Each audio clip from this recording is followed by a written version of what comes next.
Ini pasal 1 ketentuan umum. Nah, adapun pasal kedua, jadi kalau kita lihat di situ anak-anakku sekalian, ada gambar, ya background, ya itu ya nanti tempat kalian menimba ilmu di situ. Nah, di situlah ada tempat pengajian, ya aulanya itu tadi yang kelihatan semua. Nah, pasal kedua adalah kewajiban santri. Kewajiban santri. Kalau sebagaimana kita tahu bahwa wajib ya itu harus, tidak boleh tidak. Ya, pengertian dari wajib. Oke, yang pertama selalu bersikap jujur, ramah serta saling menghargai. Dan itu sekalian ini ya selalu harus bersikap jujur, ya ramah sama temannya, ramah sama gurunya, serta ya saling menghargai, ya menghargai yang kecil, ya dan menghormati yang lebih besar, ya kakak kelasnya, seperti itu.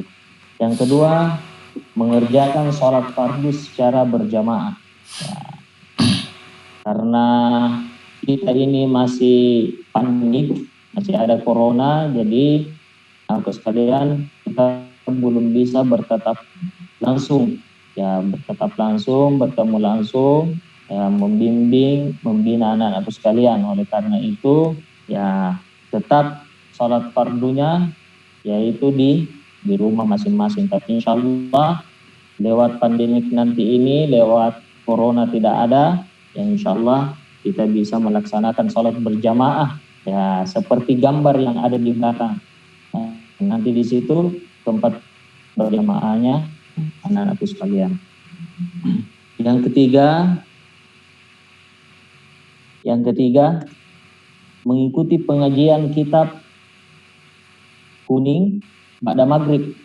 Ya, alhamdulillah anakku nanti sekalian ini sudah ada pengajian, jadwal pengajian kitab kuning. Ya, ada fikih, ya fikihnya nanti itu membahas tentang fikih perempuan semua.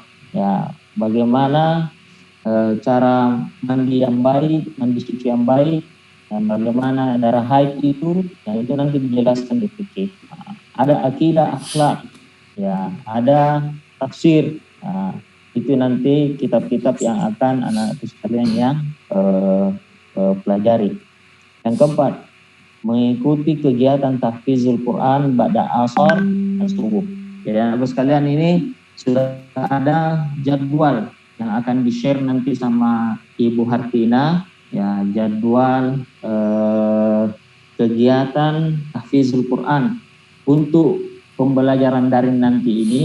Tahfizul Quran itu ditempatkan di pagi hari dan di sore hari. Nah, jadi jam 8 sampai jam 10. Jadi setiap anak-anakku sekalian ini kalau setelah itu 33 orang, ya itu akan dibagi 2.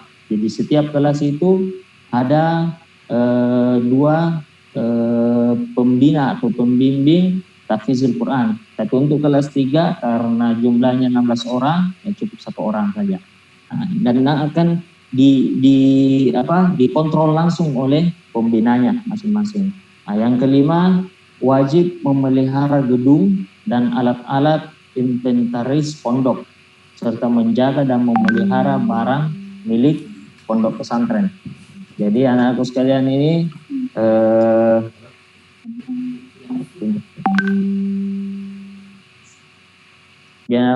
ini wajib memelihara gedung. Ya, tidak boleh coret-coret di tembok. Ya, wajib menjaga yang ada fasilitas yang ada di pondok pesantren. Ya, alhamdulillah nanti fasilitas di pondok pesantren ini ada wifi. Ya, jadi aku sekalian bisa menggunakan wifi tersebut. Ya, tapi jangan sampai nanti kabelnya ditarik. Nah, itu tidak boleh, merusak. Ya. Jadi wajib memelihara gedung dan alat-alat inventaris pondok serta menjaga dan memelihara barang di pondok. Yang keenam, yang melaksanakan kebersihan secara bergilir, dan insya Allah nanti pembina asramanya akan membuat jadwal tentang kebersihan ya secara bergilir nanti, insya Allah pada saat masuk nanti. Yang ketujuh, selalu menjaga ketertiban, ketenangan dan kebersihan serta keamanan di lingkungan pondok. Jadi Anak-anakku sekalian perlu ketahui bahwa Pondok Pesantren Multidimensi Al-Fakhriyah Putri ini itu terletak di tengah-tengah kota. Jadi asrama dengan ruang belajarnya itu sekitar 3 meter menyeberang saja. Ya, oleh karena itu anakku sekalian ya perlu menjaga ketertiban, ketenangan ketika kita mau pergi ke sekolah nanti. Nah, itu harus jangan nanti kalau keluar dari asrama mau ke sekolah ya teriak sambil menyeberang, Anda boleh ya. Jadi kita harus tetap menjaga ketenangan kita, kebersihan ya serta keamanan di lingkungan pondok. Ya, bagaimanalah kita jaga lingkungan saya. Nah, 8. Selalu menerapkan nilai-nilai ukhuwah Islamiyah. Jadi kita harus menanamkan rasa persaudaraan kita. Ya meskipun nanti ada mungkin yang dari Bone, ada mungkin dari Ponto, ya ada mungkin bahkan ada mungkin dari Papua, ya. Ya kita ini semua bersaudara, ya. Nah, itu saudara.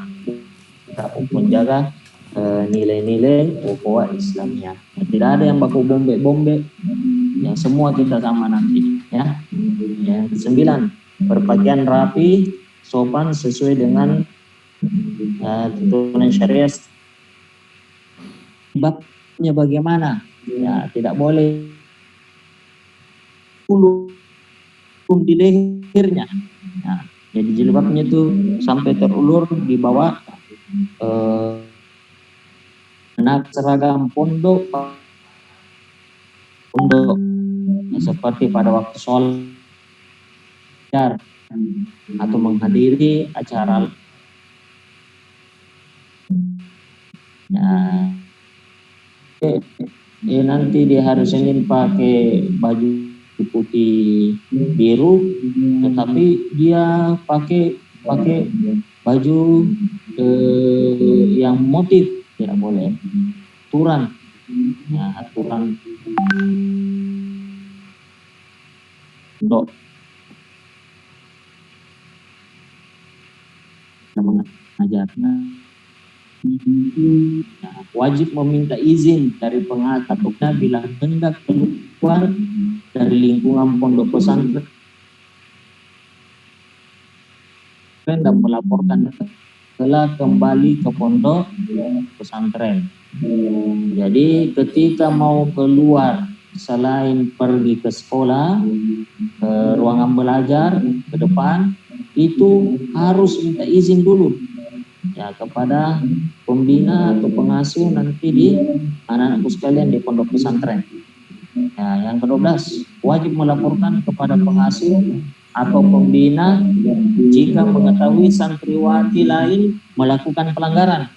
Ya, jadi ketika ada anak-anakku sekalian yang melanggar, ya ada temannya yang melanggar, ya anakku sekalian melihat pelanggaran itu laporkan kepada pembina. Ya jangan didiami. Ya tapi jangan juga langsung lapor kok sama ustaz. Nggak boleh begitu. Lapor kok, jangan tahu langsung lapor saja. Nah, jangan sampai ada cekcok. Nah, tahu saya langsung lapor saya supaya tidak ketua bahwa kalian yang melapor. Nah, tetapi harus dengan bukti. Nah, jangan sampai dia melakukan pelanggaran. Yang ke-13, wajib melaporkan kepada pengasuh atau pembina jika mengetahui santriwati lain menderita sakit. Jadi kalau ada temannya sakit, ya jangan didiami. Dia ya tanpa kepada ustazahnya. Ustazah ada teman sakit ya saling tolong menolong. Ta'awun 'alal birri wat taqwa. Nah, tolong dalam kebaikan. Harus tolong menolong. Yang ke-14, ya tidur malam paling lambat itu pukul 22 WITA atau jam 10 malam. Tidak boleh lagi tidur di atas jam 10 malam. Ya, yang tadinya mungkin anakku sekalian di rumah ada yang tidurnya sampai jam 12 malam, di pondok pesantren nanti harus tidur jam 10 malam. Tidak boleh kurang dan tidak boleh lebih. jam 10 sudah tidur semua dan bangun pada pukul 4.00. Ya, persiapan untuk salat subuh. Ya, tadinya mungkin ada yang bangun jam 6. Ya, tidak boleh lagi pada saat nanti di pondok pesantren, ya itu sudah jam 4.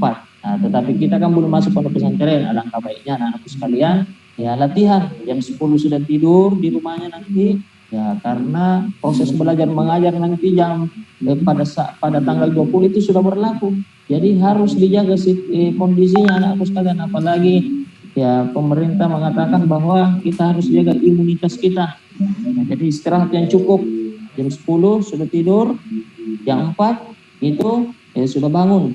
Ya, persiapan untuk belajar, proses belajar. Ya, nanti biarpun di rumahnya. Ya, nanti kita bagikan jadwal. Ya. Terus yang ke-15, mempergunakan waktu istirahat siang.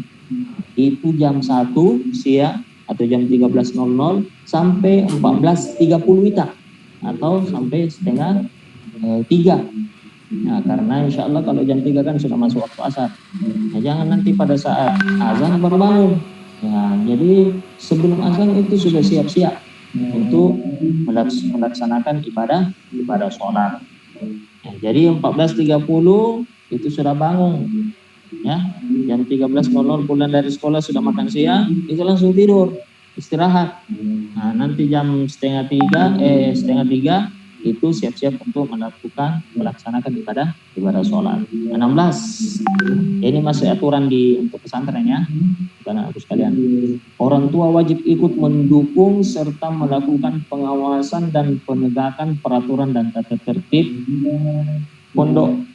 Jadi kalau ada orang tuanya nanti mungkin berkunjung bukan pada pada waktu berkunjung, suruh nanti dulu mah, nanti saat berkunjung kita datang. Ya, jam ini selalu datang mah ambil cucianku bisa tuh jam mencuci ya, kan seperti itu. Nah, 17. Santri yang izin pulang ke rumah dengan alasan tertentu harus dijemput dan diantar kembali orang tua wali. Anak-anakku sekalian tidak boleh pulang sendiri. Nah, kami tidak izinkan anak-anakku sekalian pulang sendiri. Ya, harus ada yang menjemput. Nah, karena tanggung jawab kami adalah ya menjaga anak-anakku sekalian. Yang 18, orang tua wali tidak diizinkan menemui santri kecuali telah mendapatkan izin dari pengasuh atau ustazanya. Nah, jadi ketika ada orang tua nanti datang, ya orang tua kalian datang, ya harus melalui izin dari ustazah dulu. Nah, yang 19, jam kunjungan itu pada hari Jumat jam 10 sampai jam 17.00. Jadi jam 10 sampai jam 5 sore pada hari Jumat itu jam kunjungan anak-anakku sekalian. Nah, jadi nanti pulangnya ketika kita sudah masuk di pondok itu pulangnya 1 kali 1 bulan saja. Nah, 1 kali 1 bulan. Yang ke-20, tamu pria atau tamu wanita wajib menggunakan busana muslim atau muslimah yang rapi. Nah, siapa tahu ada kakaknya datang mau berkunjung pakai celana pendek, nah kan itu tidak terima. Nah, pakai baju kaos yang ketat, ya pondok pesantren tidak terima. Ya disuruh mau lihat anak sekalian nanti, apabila cinta nanti mau lihat di pondok, ya rindu-rindu sama anak sekalian, tapi kakaknya atau siapa yang berkunjung mau lihat anak sekalian pakaiannya tidak rapi, tidak muslimah, ya kami suruh pulang. Ya, nah, sampaikan ini sama saudaranya, sama mamanya, ya, atau siapapun itu. Yang ke-21, dilarang memakai handuk dari kamar menuju ke kamar mandi atau sebaliknya, dari kamar mandi menuju ke kamar. Ya, tidak boleh pakai handuk saja keluar ke kamar, mau ke kamar mandi, tidak boleh. Ya tetap pakai jilbab, tetap pakai ya. Oh, ya. Yang ke-12, menjemur pakaian harus pada tempatnya. Insyaallah ya, nanti ya tetap nanti kita sediakan, kalau ada sediakan laundry nanti ya, yang bagi yang mau laundry, tapi yang tidak mau laundry harus cuci pakaian sendiri. Dan di lantai 3 itu ada tempat jemur pakaian.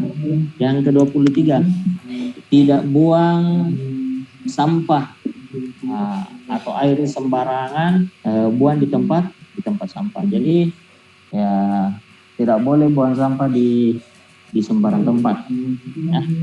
Jadi nanti setiap sudut di asrama maupun di sekolah itu ya itu ada tempat sampah ya. Jadi ketika ada sampah dilihat meskipun bukan sampah kita anak sekalian ya, kita pungut dan buang di tempat sampah, itu termasuk sedekah. Jadi kalau tidak ada wanta untuk bersedekah, dengan cara itu kita bersedekah.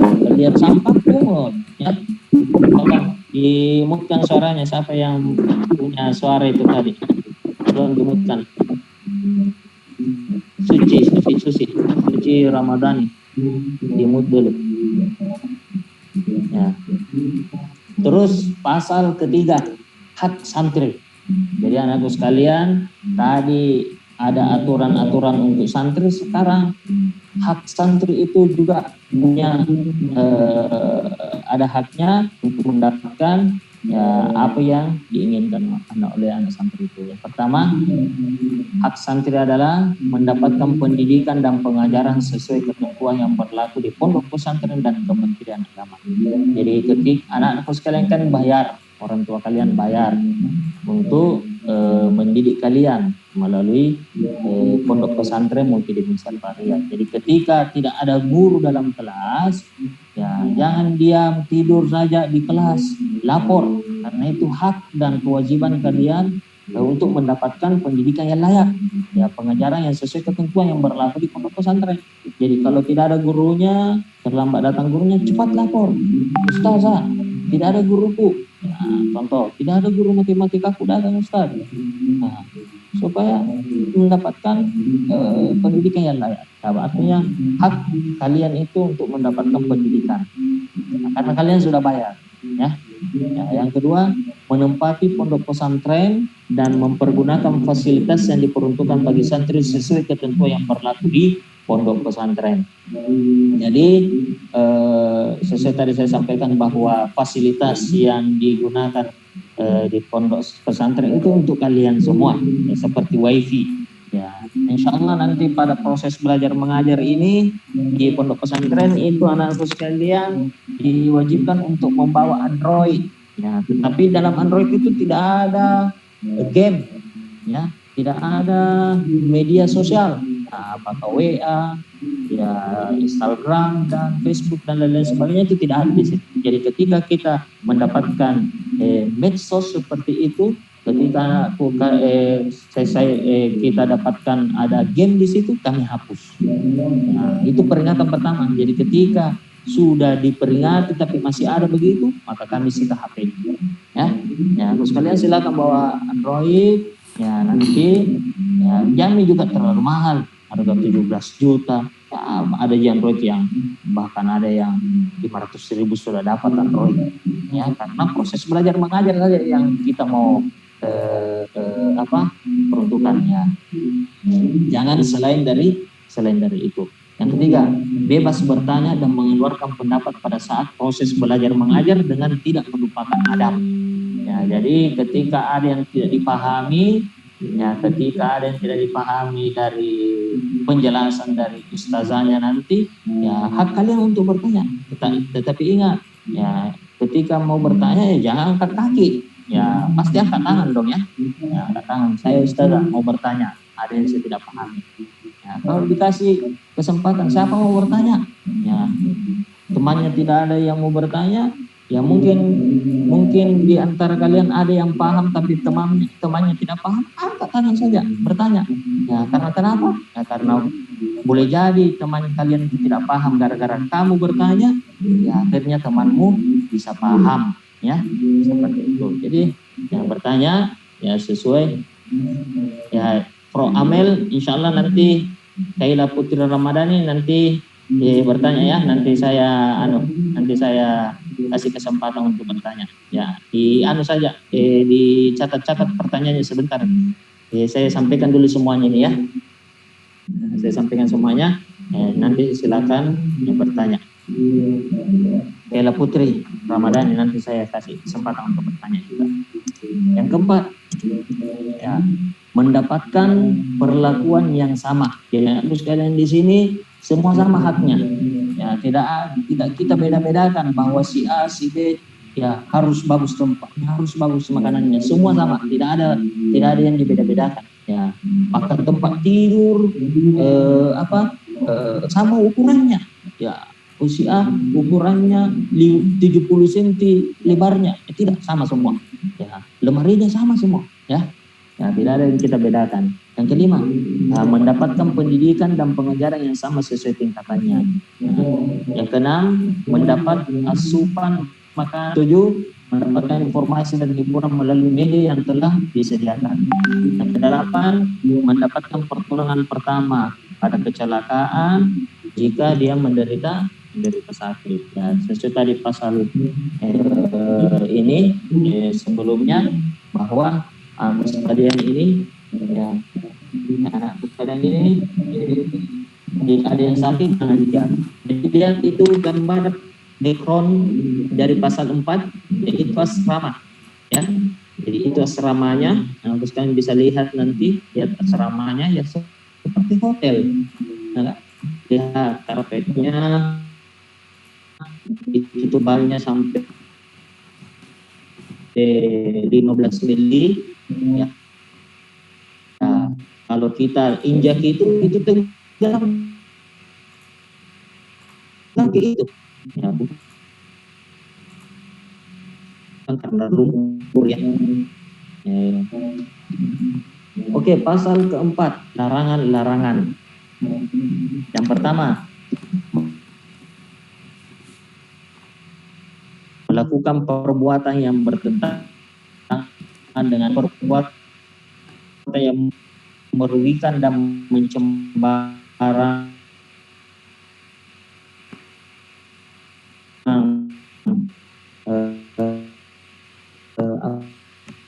itu mana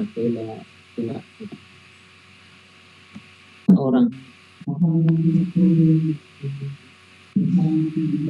ya.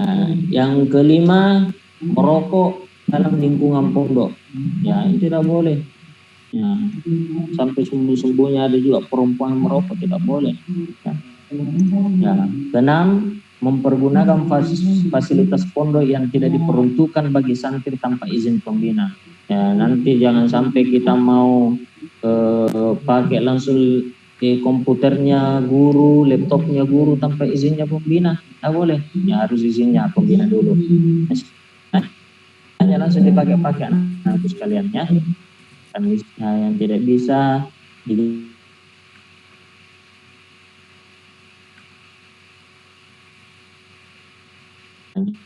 tidak boleh di dalam maupun di luar pondok, karena kalau jika terdapat itu mencemarkan nama baik pondok ya. Kedelapan, menggunakan barang elektronik tanpa izin pembina. Yang sekalian insya Allah tetap bawa HP, tetapi ketika proses belajar mengajar itu baru dikasih HP-nya. Ketika sudah proses belajar mengajar itu HP-nya kembali di store ya. Jadi tidak boleh. Jadi ketika kita memberikan HP itu berarti sudah ada izin dari pembina ya. Yang kesembilan, membawa majalah, novel, komik atau sejenisnya yang tidak islami atau yang tidak mendidik. Jadi boleh bawa novel, bawa komik, tapi yang islami, yang mendidik kita tarik novel dan sebagainya itu tidak boleh ya. Ya. 10, ya.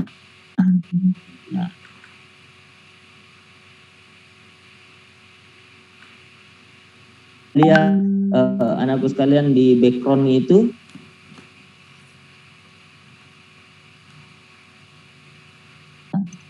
makan pagi, makan siang, dan makan malam. Untuk makan breakfast dan dinner anakku sekalian ya.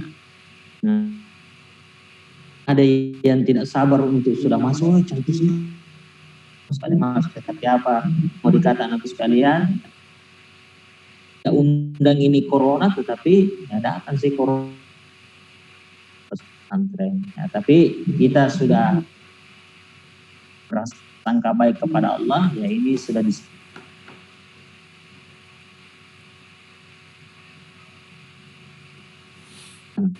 mengadakan latihan kegiatan di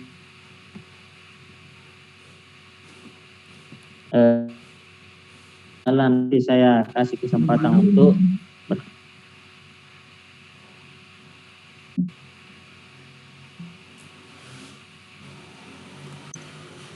ke mana nih? Ke 13, mengadakan latihan kegiatan di luar pondok tanpa sepengetahuan pihak pondok, dan mengenakan cat kuku tidak boleh, berbicara kotor atau yang tidak pantas. 16, memakai perhiasan yang mewah.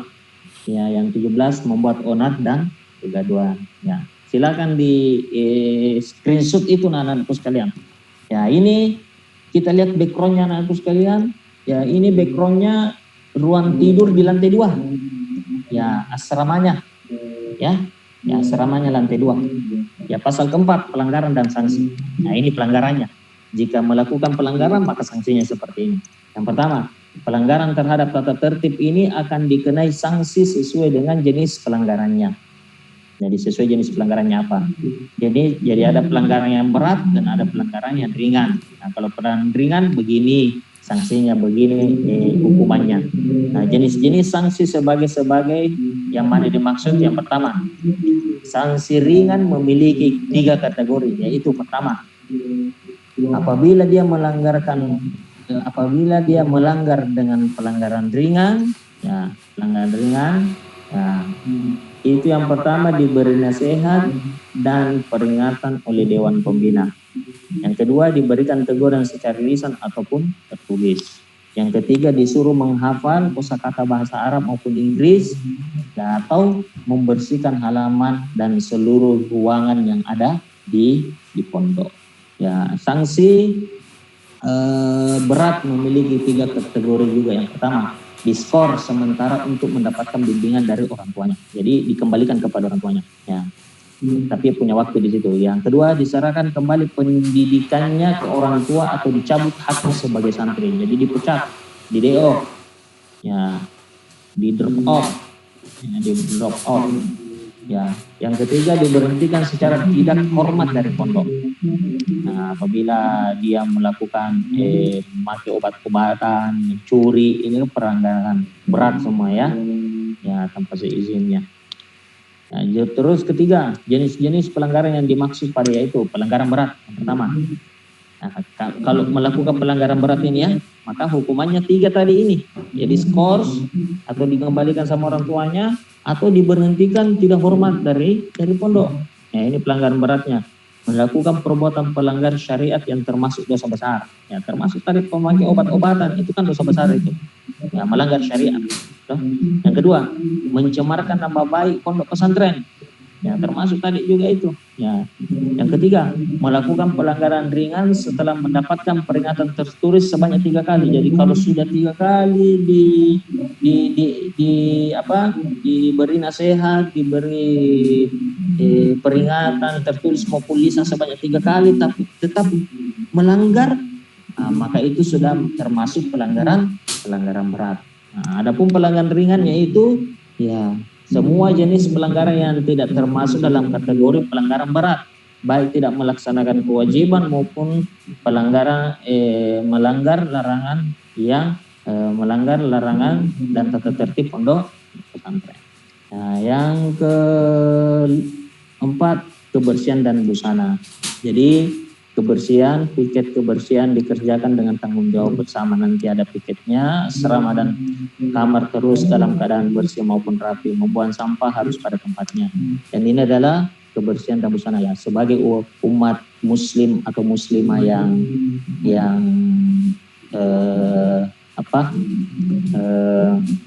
taat kepada pondok pesantren, ya, kita harus mengikuti ya, kebersihan maupun busana yang ada sudah ditetapkan oleh agama. Nah, jadi ini adalah lihat asrama santriwatinya. Jadi itu asrama santriwatinya, aula asramanya.